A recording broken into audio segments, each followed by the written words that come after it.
Alright everyone, we have a lot of new stuff to talk about in Marvel Strike Force. They put up a few blog posts that we're going to talk about. The big one being the Chaos Theory blog post where they talk about having Crystal become farmable and the new Red Star promotion credit events that they're going to put out where you can earn silver and gold promotion credits. But first off, we're going to quickly start with some of the smaller ones. The first one being the Captain Marvel login.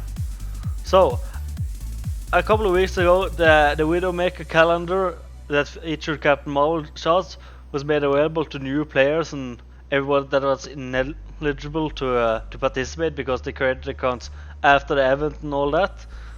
So right now here is that anybody that made their account before the Widowmaker calendar and didn't claim all the rewards or missed out on it, they will also get the benefit now. So not only will the new players get the calendar, or rather they have gotten the calendar, all players will get it too if you missed out.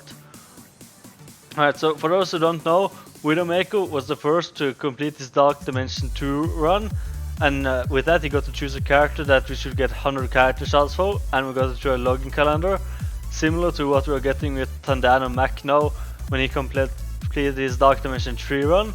So it's basically the same concept as this, and they just want to give the benefit to all players, and I think that's really nice. Right, so this here is just for the players that had created their account before March 2019 and didn't get all the rewards from the rewards. Those who created after and are new players and all that, they should have gotten it. I've already gotten it on my alt account, so yeah. Hopefully you've gotten yours too. If not, you will probably get it soon. So first off, the players that created accounts before March 15, 2019, that was the cutoff they made for that, and didn't claim any character shots while the calendar ran, and have subsequently returned to play in the game, these will get the full Widowmaker calendar, all rewards, the whole calendar. If you didn't claim any character shots for the login calendar, you will get the whole calendar again, if you created your account before March 14, 2019. And the second type of players that will also get some benefit of this is also if you created your account before March 15, 2019, but this here is if you claimed at least one of the days of rewards, but not the full calendar. So if you claimed some rewards of it, but not the full calendar, you won't get the whole full calendar that the first kind of players will get, but you'll still get some benefits. And those benefits are that you will get 50 character shots of Captain Marvel that everybody got. Because that was the one that was featured on the last days, so that's what you get, since you already claimed some rewards. So yeah, that's basically it. You will get Captain Marvel shots if you didn't get to take them all last time it was around. So yeah, very nice of Foxnex to actually do it. So the second thing I want to talk about before we get into the big stuff is the context for the challenge changes. I've already made 2 videos about it, so not going to talk much about it. I already made one where I discovered the bug and talked a little bit about it and showcased it. Then I also made a video after I addressed it and said I was going to do a rollback about it, and it was not received happily by the community or me. And this is just basically an update to justify why they did what they did. Alright, so as we know, they addressed this pretty quickly and said, you know, we're going to roll back. This is just too easy. It's not usual that they do that. Not many times. Like they say here, that they only did this in 2 years. First action like this is done only in extreme cases and has been executed very infrequently. This is the second instance in 2 years. So the second in 2 years. So it's not something that they just do out of the blue. This is the second time in 2 years. So yeah, they felt like this was that much of a problem that they need to just get it right out of the way and just put it on top of the priority list. And I disagree extremely with that. I can kind of see their point a little bit. They kind of say that the reasoning for this is that it just became too ridiculously easy, and I can agree with that. But still, their excuses are bad. One of their excuses is to say that from when they add the next challenge, like tier 13, that jump from tier 11 to 12 and then up to 13 will just be too huge and not fun. And I completely disagree with that. It's just a bad excuse.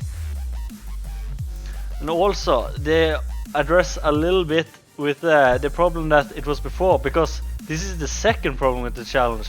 The first problem they actually fixed, that was that if you brought Tella to the team and you of course got Greg or the undead Asgardian summon, that Captain Marvel would exclusively target him right away. So instead of their Captain Marvel maybe one-shotting one of your characters, he would just go after Greg, and you know, nothing too much would happen about it. Just Greg dying, coming back to life, and they addressed that, but they didn't do any rollback for that. So I don't really see any reason why they feel like they need to do a rollback here. Like, okay, if they want to make the change back to it being difficult again, I get it, but at least let those that have completed a 3-star keep it. Because if they're not going to be rolling back when the Hella bug was there, they shouldn't be rolling back this either. So right now, if they're going to roll back like they say they're going to do, I think they also should just roll back the Hella bug too. Like, just make it easy and just roll back the whole challenge. Just make everybody do it from scratch on the intended difficulty they want it. Easy solved. But at least still with the rollback, you're still going to be able to keep your rewards that you earn. You'll just lose the tiers you have done and stars that you've done after the bug came. So not too much other than that. And if you were unfortunate enough to not be able to participate in it, you will still get a little bit of rewards. So yeah, that's the two first topics I want to talk about. And then we're going to move on to the big one, Chaos Theory. Alright, so this one here talks about Crystal becoming farmable, because it's very important, because the Ebony Maw legendary that's come, which requires inhuman characters.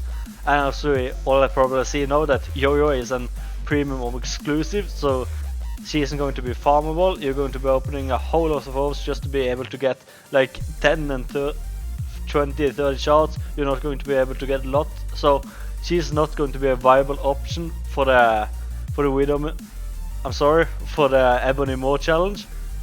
So right now you have the other choices you have are Quake, you have Captain Marvel, you have of course Crystal, you have Black Bolt, and you have Karnak. Karnak just become farmable in the new Nexus, so he should probably be able to get to 5-star before the challenge arrive, hopefully. Most already have Quake and Captain Marvel at 7-star already, so that those shouldn't be a problem. Black Bolt is now returning for the second time, and if you've been keeping out the farms and all that, he shouldn't be a problem to unlock this time. I'm going to get him this time, and I haven't spent any money towards it, so yeah. And then of course now with Crystal arriving, she's going to be the 5th to the team, and I'm not sure many will probably get her, because she is going to be an arena store farmable, so unless you get store up, you may not be able to get her, but we'll get to that later. So first off, we're rolling out the red carpet this week for the premiere of a new Red Star Flash event that's accompanied by the recent Red Star rework that they did. So we also got a slew of blitzes for anyone looking to add gear to their squads, or an Infinity Stone to Thanos Infinite Gauntlets. Let's dive in. So first off is the Chaos Theory, the new Flash event that they're going to add. So the debut of the newest Flash event, Chaos Theory, is here. Assemble your cannon teams and lead them through tiers to earn silver and gold promotion credits. You'll need at least 4 war cannons to enter the tier 1 to 3. So you're not going to need a full team for the tiers 1 to 3. Just need 4. So yeah. And the star requirements increase by 1 for each tier.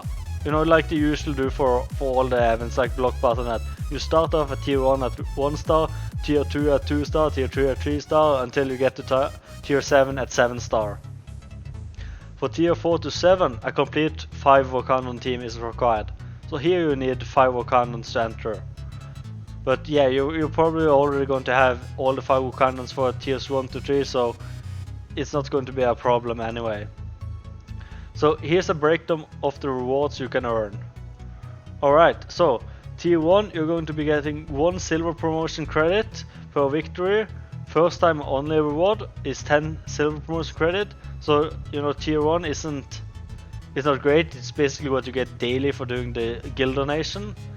Tier 2 is up to 2 silver promotion credits, first reward for 20 silver promotion, tier 3 at 3 silver, and the first time at just 20 here too. But it's when you get to the tier 4 that we start to see the rewards you want. He will get 5 silver promotion credits and then 1 gold promotion credit. But it's a gold promotion credit that's going to be the important ones, because those are the ones that allow you to 6 and 7 restore your characters directly from the shops.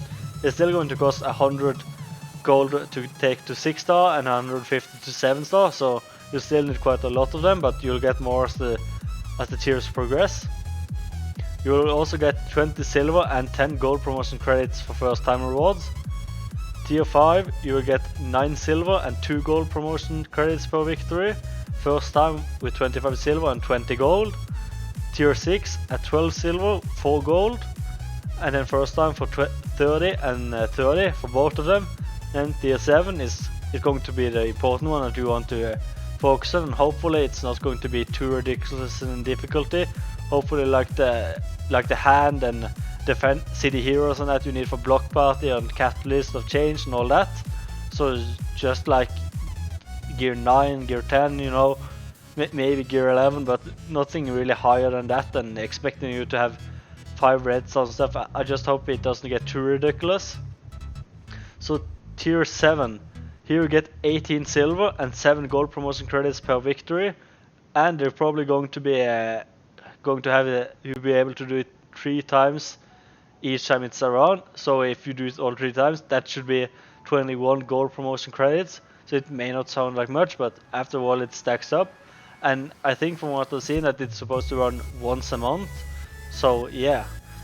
You will also get 75 silver and 40 gold promotion credits for first time rewards.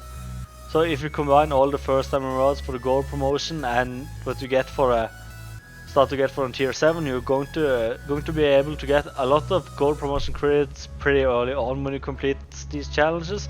So hopefully you can get you a 6 or a 7 star pretty quickly that you want to get. Alright, so that's the new challenge there. It has no date yet that it has announced here, but from the looks of it, it's coming pretty soon. So yeah, if you don't have your cannons ready, you're probably a little bit too late, but that just means that you should start farming right now. Alright, so on to Crystal. So the Arena Store additions. The Arena Store is getting a taste of the elements with the newest addition, Crystal. Be sure to grab her character shards and take your Inhuman teams to the next level with this Royal Blaster. So Crystal is going to be arriving in the Arena Store pretty shortly. So if you haven't done it yet, start to save up all the arena credits and all that, because you want to be able to buy her when she arrives. I know that many of you are probably still farming for Heimdall and all that. I'm still too. I don't have a 7 star yet. So I just stopped that farm just so I could save us just in case Crystal arrived. And obviously she did, so I got a little bit of a head start with I think around 7,000 arena credits. So I will be able to buy a few of her shards, but still not the biggest number. But yeah, if you're aiming for Ebony Moore, the new legendary for the Black Order, you should start farming her right away and just save all your credits until she arrives. Also, the Backstab Blitz. The quest to build Thanos' deadly Black Order team continues this week with Backstab Blitz featuring Corvus Glaive. A complete Black Order team grants Thanos all 6 Infinite Stone and empowers Thanos with new abilities. Blitz your way to the character shards for the Black Order's stealthy brawler and build the next inevitable dominant force. So, Corvus Glaive is going to be a Blitz release. It's going to be a 45 shard unlock, so it's not going to be out of this world just to get him unlocked. And he's essential for the team, so you kind of want to try and go a little bit hard to unlock him. But if you're not maybe going to meet Ebony Maw at the start, maybe not need to go the hardest to get the highest stars and all that on him, but still you kind of need all the Black Orders for Thanos to get empowered status. So he's going to be a very important character, and this is what Foxnet has said, so it's their word, but they said that the Thanos team is going to be the new arena meta, but we're going to have to see about that first ourselves, you know, is he and the Black Order going to be able to defeat Phoenix and stuff like that, and we kind of have to see about that. So we also have 1 hour cooldown for blitzes coming up. So this week we have 4 separate blitzes that each feature 1 hour cooldowns, meaning you won't have to utilize blitz charges as often. I'm not a big fan of this. I'm not a big fan of 1 hour cooldown charges. You know, it just kind of forces you to be able to play all the time, and it probably makes the blitz spotting even worse, because people that feel like they actually have to do it and get high ranking, all that. So yeah, the first 2 blitzes will reward gear. So it's first orange gear and then purple the next day. And then closing out the 1 hour cooldown blitzes will be a second running of the Red Star Rampage blitz. And for blue gear, be sure to get your share of gear and Red Star doing these cool blitzes. So these are just going to be 1-day blitzes that are going to give you gear and Red Stars and all that stuff. So in essence, the 1 hour cooldown isn't too bad if you're just going to go for the milestones and maybe a middle on the 3 rewards. So yeah, it's not going to be like an important character choice, it's a little bit better, but I still don't like the 1 hour cooldown blitzes. I'd rather actually increase it even more rather than the 2 hour they have now. So yeah. Also, they have a Nature's Gift event. I don't really like this event too much, because most of the players aren't going to see any benefits of it. But it's basically the guild donation that we do daily. The higher you donate, the better rewards we will get, because we will get some silver promotion credit this week. Only this week, so it's not a permanent thing. And I think it's only like 125 cores each player in a guild, if each guild is full, needs to donate to be able to get the full benefits of the reward. So if you're high end guild, it's not too bad. Like, I have enough power cores saved up myself to be able to do this for a whole week if it should have been need for it, but our guild is not going to do it. But still, at least it's affordable to whatever they usually would have done. So yeah. So they also will have some bonus events, because as we saw with the Chaos Theory that we will need Wakandans, so they're going to be running double drop on Wakandans. They haven't set a date yet for it, but probably coming real soon, and just be 1 day that like it usually is. Also, Black Bolt is upcoming. He's just starting in, it's 3 or 4 days now, so it's your final time to get your Asgardians ready. So there will be a double drop event for the Asgardians too, so if you need Hella Shards, you know, get on it when it arrives. Just refresh that node and get as many Hella Shards as you can. So yeah, that's currently it for the updates right now, Marvel Strike Force. I kind of hope you enjoyed the video. If you did enjoy, please leave a like and consider subscribing if you want to see more videos from me. Also, feel free to follow me on Twitch at twitch.tv/Rubkul66 for when I live stream. Also follow me at Rubkul66 on Twitter for updates whenever I go live on or upload any new videos. So yeah, thank you for watching, and see you next video.